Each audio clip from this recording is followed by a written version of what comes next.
Buenas noches from beautiful Barrio Huanuca in Matagalpa, Nicaragua.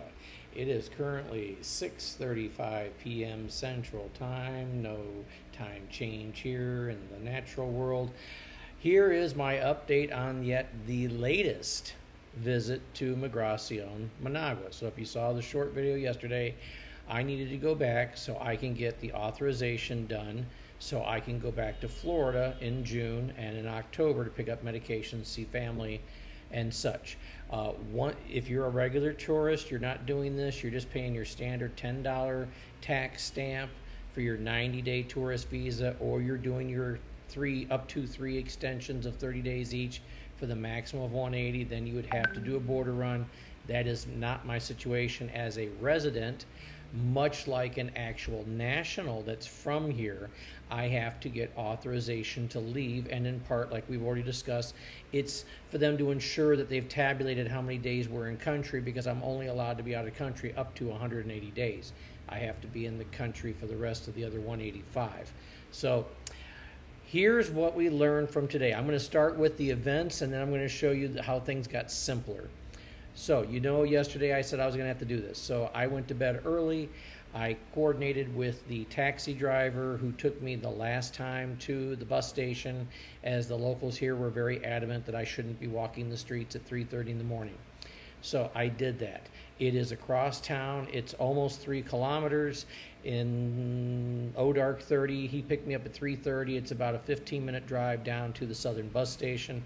I actually got there. He showed up early. I got there for 3:30, and I took a 3:30 bus. So not the 4 o'clock bus leaving a few minutes before or after, not the 4:30 bus that we used to think was the express, because the express doesn't leave till 6:30, and 6:30 is too late for me to start my day in Managua. So I jumped on the 3:30 bus. It was a normal bus, so I already knew it was going to take about 3 hours, but that still put me about a half hour ahead of normal schedule. So I got on the bus. First thing was, no two buses are exactly alike. This bus, they've already moved the seats a little bit, so it's still an old school bus. I had a little more leg room this time. My knees weren't buried into the metal, winning.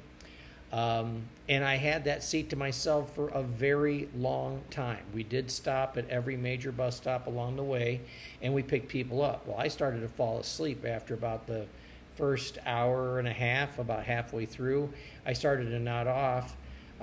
This ride was only 80 cord up until this point. We've known that all buses, whether they claim to be express or regular, were 100 cord.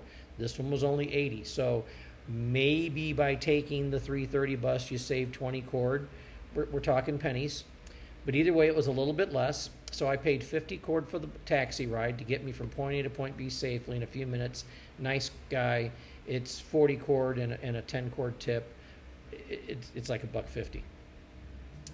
So then I get this 80 cord ride. We're talking like $2.25, $2.40. We'll go over the totals at the end. So about 2 hours into the ride, the bus is getting full. I kind of wake up and I look around, and every seat is fully occupied. Now, the left-hand side row was wide enough for 2.5, almost 3 people. The right side was big for 1.5, almost 2 people, depending on if you're North American size or Central American size. So North American size, I got just enough room to spread my knees, not bury them into the next seat, and I'm taking up most of the seat. I was getting a little bit of a stink eye. And then finally a very large elderly woman came onto the bus, and she had to stand in the middle aisle, which is very common on the chicken buses. So that was the first person having to stand. I just had 2 hours to a seat to myself. I got up. I needed to stretch my legs anyways. I needed to stand for a little bit. And I gave her my seat. Well, the bus continued to fill, so every seat's been full. We took on 25 more people standing through the center aisle for the last hour of the ride, and we were packed. First time I've done that, but again, it felt good to stand. So even swaying, because we go through a lot of roundabouts, and the bus is going this way, and you're kind of leaning in, leaning out of it. less than a $3 ride, and I got there in 3 hours. I'm still ahead of schedule.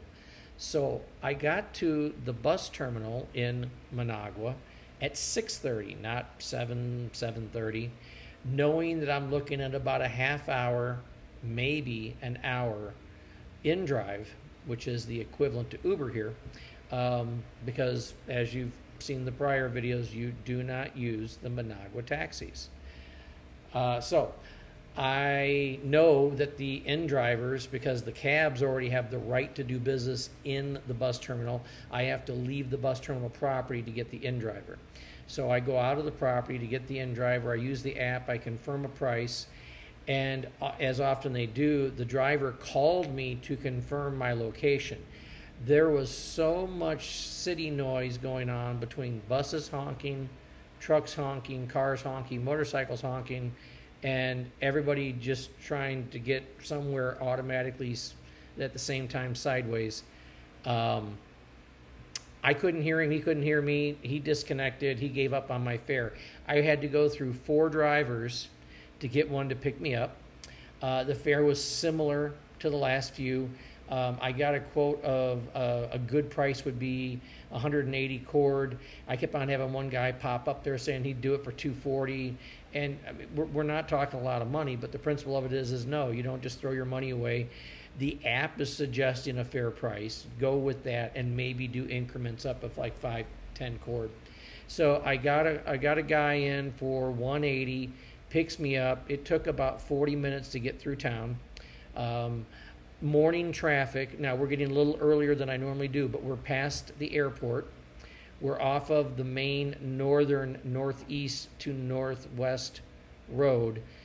But all traffic in Managua is a little more congested right now. They're putting a major overpass in through the center of town. That's going to do great and wonderful things for their traffic. But in the meantime, it causes a lot of congestion on all the other arterial roads. Needless to say, my driver was a safe driver at an affordable rate. I left him the 18 cord tip for an even 200 cord, and he got me to Migracion at like 7:30 on the dot. They don't open the doors until 7:30. So he gets me there. I've already paid him before I get out of the car, because what you don't want to do is get out of the car while people are watching you and start handing out money. Other pro tip, while in Managua, I've been advised on more than one time as the passenger with the window rolled down, don't have your phone sitting here, because somebody on a motorcycle can come by and grab the phone out of your hand. So I normally keep my phone down low or in my pocket while I'm in the cab, while I'm in Managua. But got there pretty much when they opened. I knew exactly where to go. I go up to the main gate. I show them my schedule and passport. They don't even want to see the paperwork. You've got documents, come on in. I get in the appropriate line, information. I show them the formal letters that I was instructed to type up. And the request is, it is a Solicitud de Permiso de Salida Temporal, which is a formal request for temporary exit visa. Show her the information. I get my number. It's D6, Delta 6. I look up on the board. No numbers have been called. I looked over in the waiting area. There are 8 people in the building. This is going to be a great morning. Foreshadowing, it was a great morning. There's no buts in this. So, and I'm waiting, and I look over, and I see the main window that's handling the D numbers is window 24. If you remember before, I said I went to window 24 once, then I used 26 often with Julia of Immigration, and then ultimately they sent me down to 30, where I picked up my schedule and my passport. Well, Julia was working window 24 today, so I walk in, and because I'm asking for a exit visa for June, July, for 2 weeks and change, and I'm asking for an additional one in October, because why do all this twice if you can do it once? So I have 2 formal letters that I had drafted in Spanish, signed, with all of my demographic information in there, how many days, the exact dates, the reason for leaving, as instructed. I've also got a photocopy of my cedula and passport, which I'm not showing because YouTube will block it out, but they want color copies of that. So I had a color copy for each travel visa. And just to exceed expectations, I actually had the travel itineraries with the tickets purchased, printed for their review to see that I've actually purchased these tickets. These are the exact dates I'm leaving. Well, come to find out, I did not need the flight itinerary. I only needed one of two of the passport and cedula photocopies. And after reading them, she didn't want the formal letters. So what I did need the one copy of the passport cedula, and I needed to pay $10 for the actual visa stamp. So this was my copy of the receipt. I was instructed to, she wrote down the dollar amount, told me to go over to the other window that handles money. They printed this in triplicate. They kept one copy. I gave one copy to Julia. I keep one copy. I also had to fill out a request form, which are normal formulas, and that was $2 US. So I spent a total of $12 in Migracion to handle all of my exits for the rest of 2025, which are 2. I brought that paperwork back to Julia, and she said, have a seat, it'll be a minute. Well, so the funny is she didn't say which minute. It was 2.5 hours before I got my passport back. But I got my passport back. There is one single stamp in there for visa.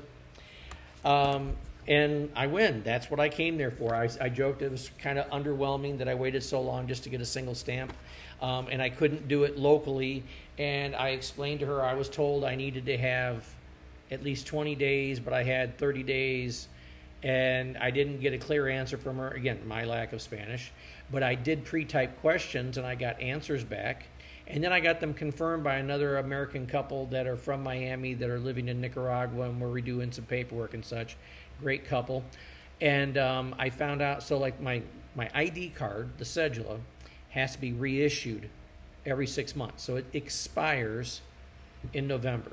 My application for temporary 1-year residency expires in 1 year. That's when I resubmit documents.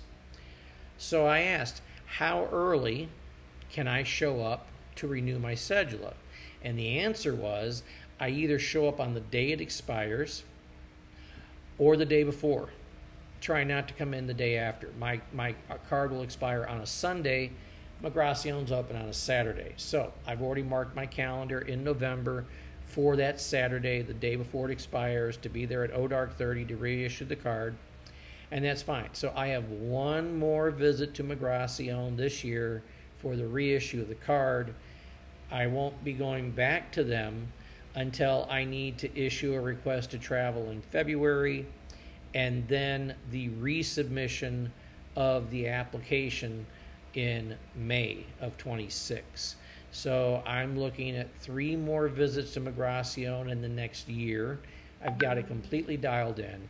So I was in there at 7:30, 10:45. I am out the door. I contact another in-driver. He's there within 3-4 minutes.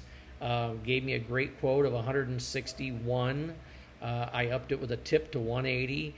And miraculously, he got me to the bus terminal at the exact same time I got back to the bus terminal last time. I got there at 11:20, and there's an express bus going back to Matagalpa at 11:30.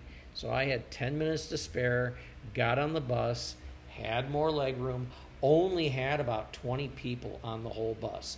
Plenty of room, and it is an actual express bus, which means it's not picking people up along the way, but about halfway back when we got near Sabaco, people started getting off the bus.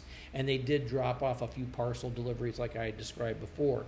So the express took 2.5 hours. The regular bus is taking about 3 hours 15. It did cost 100 cord, as I'm used to, but it was about 45 minutes less time and a little more comfort, and that went great. By that time I got back into town, it's about 2 o'clock, and I'm down on the south end of town, and I have not had anything to eat or drink. Well, I had water with me, but I had lunch the day before at noon, and then I went to bed at 8 o'clock to get back up at 2 a.m., and I did not have breakfast. I did not have coffee. Somebody jokingly said I should bring a thermos of coffee with me. I'm a big coffee fan. Downside of bringing a big thermos of coffee with you for a 3-hour bus ride when there's no bathroom breaks on very bumpy roads. So I held off, and I could have purchased coffee at Migracion, but I'm always afraid the moment I'm about to go get food is when my name's going to be called. So I just held off. And then I didn't have enough time to buy anything on my way back because I was catching the express bus at 11:30 because the next express bus isn't until almost 2 o'clock in the afternoon. And then I would have been taking a regular bus with every stop along the way and more people crammed. And so it all worked out. So I get back to the bus terminal this afternoon, and I'm ready to take a local Matagalpa cab up to my favorite Brooklyn cafe so I can get some caffeine and a little bit of food in me and get recharged so I can go home. Could not hail a cab, so I walked the 1.5 miles uphill backwards in the snow. I walked about 1.5 miles over to Brooklyn Cafe, and I've noticed when I travel out of Matagalpa back to Managua, you're dropping elevation from about 2,200 feet down to about 200 feet. And my sinuses get clogged up. I get a pressure headache. My ears don't pop, but I get sinus buildup. Plus, we have windows down. It's still relatively dry, dusty air in the background. There's pollen, there's allergens, stuff like that. And then the same thing coming back. So I hadn't had any caffeine for like 30 hours. So as soon as I got to Brooklyn, the first thing I told them is, I need an espresso. Then I'll order my food and such. And I shocked the staff once again because they give me the little espresso cup, a little glass of water, and a spoon so you can add water to your espresso. I do shots of espresso like people do shots of Jaeger. And they freak out every time I do it. I'm like, you could line up 6 or 7 of these, and I could do them all in row like a fraternity guy doing vodka. But I stuck to the one, got myself some spinach dip with chips. I got a small hamburger and 2 iced coffees. So just enough sugar, a good amount of caffeine, and some good buffer food in me. All of a sudden, the sinus headache's gone. The pressure headache's gone. I'm not feeling on the verge of being hangry. So at this point, I can walk the mile home, which I did. And I got back here 14 hours after I got up. And I was going to attempt to use some new equipment today, and due to technical difficulties, the PreSonus Quantum HD audio interface is not fully interfaced yet with my Shure microphone, as I don't have good monitor speakers hooked up to it yet. That will happen after I get back. Right now, I would use Envio's Fast Track, but the monitor speakers weigh 30 pounds, so by airmail, it's $7.50 a pound. I'd be paying almost $250 to mail $350 worth of speakers to get them here in 7 to 10 days. I will wait until I am stateside and almost back to Nicaragua before I'll order those and have them shipped maritime, because it takes approximately a month to get them by boat, and then it's only $3 a pound. So now we're talking $90 to mail $380 worth of speakers. Well, it comes at like $400 with tax. So I can deal with 25% cost and shipping. I didn't want to pay 30%, and it's not something I immediately needed, but it'd be something I like because I have a new monitor coming, 5K Thunderbolt monitor coming, yay, instead of just dealing with the MacBook screen. And that's the nutshell of it. So for those of you who are seeking residency, I know this sounds like a lot. I'm willfully putting myself through this because I asked for it. This is what I signed up for. And we're finding out that you do not need the formal letter. You do need a copy of the passport cedula in color. You do need to know the exact dates that you're leaving, and you have to total those. You do have to fill out the formulaic, $2 US. You do have to pay the $10 tax stamp. The confusion was I kept on telling them that I needed 2 separate visas. That's why I was prepared with 2 separate documents. And on the formulaic, it asks, there's a bunch of options for tourists, extending your tourist visa by so many days, months, whatever, versus residents, and it only gives you 2 options for the resident. Well, one of them was a 6-month visa. I'm not leaving for 6 months. 6 months is the max I can be out of country. I'm leaving for 2.5 weeks, and I'm leaving for a week. So the other box is multiple visas. I identified both date sets. My assumption was that I would have been charged $10 per exit. I was only charged $10 in total. Maybe that means there's a cost savings by submitting all this at once. I don't know, but either way, my passport got stamped. Today was a success. Julia, once again, a rock star at Migracion. Everybody that I've dealt with there has been great. Again, one person made a mistake once. It cost me time, whatever. Those things happen. So for those of you who are not of prior work in governmental agencies, you don't necessarily have that understanding of how much crap governmental employees take from people. They never hear thank you. I go out of my way to say thank you.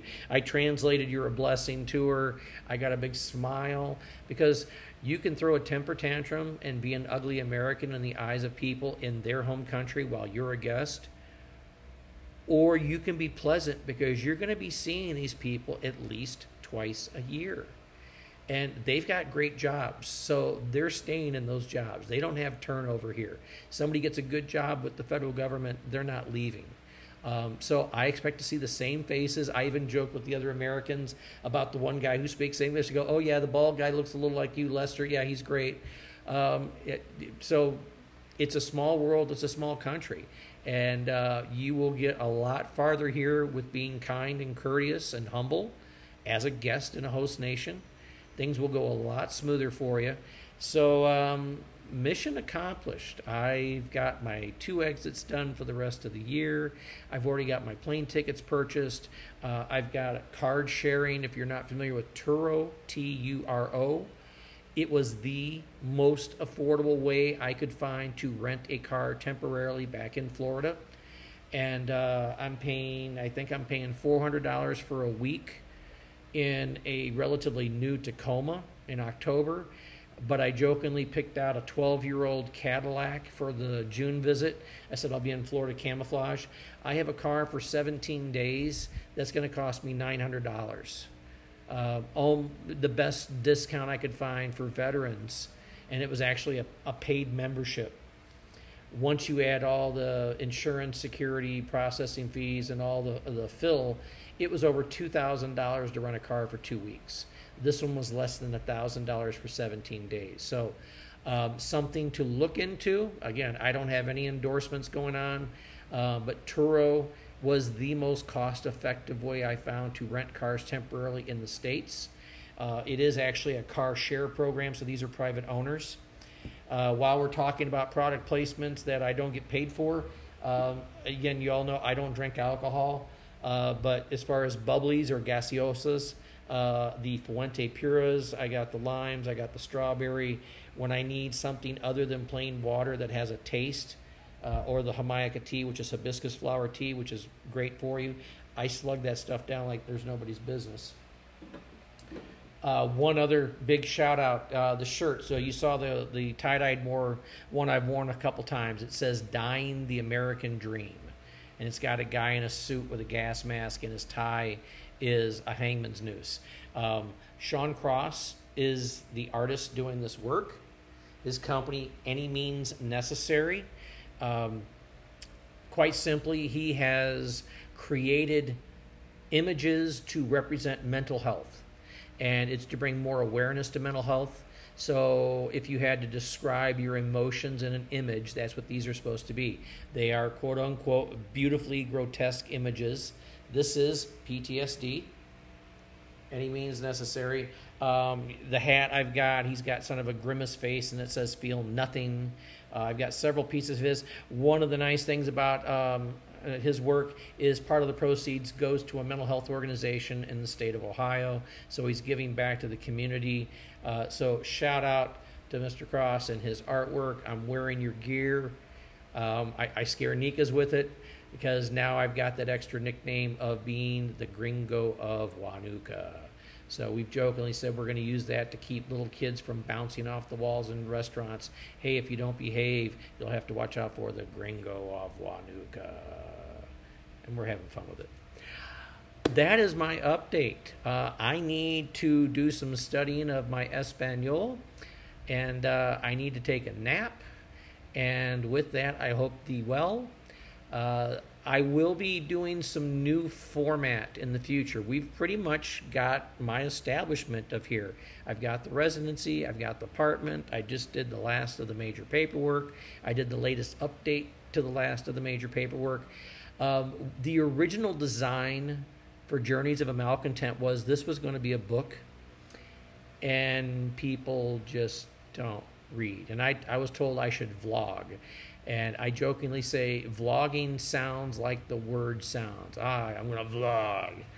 I'm not the biggest fan of vlogs, but I do have a story to tell. So I try to make some of this entertaining. We will get back to the walking videos. When I'm with somebody else driving, there will be driving videos.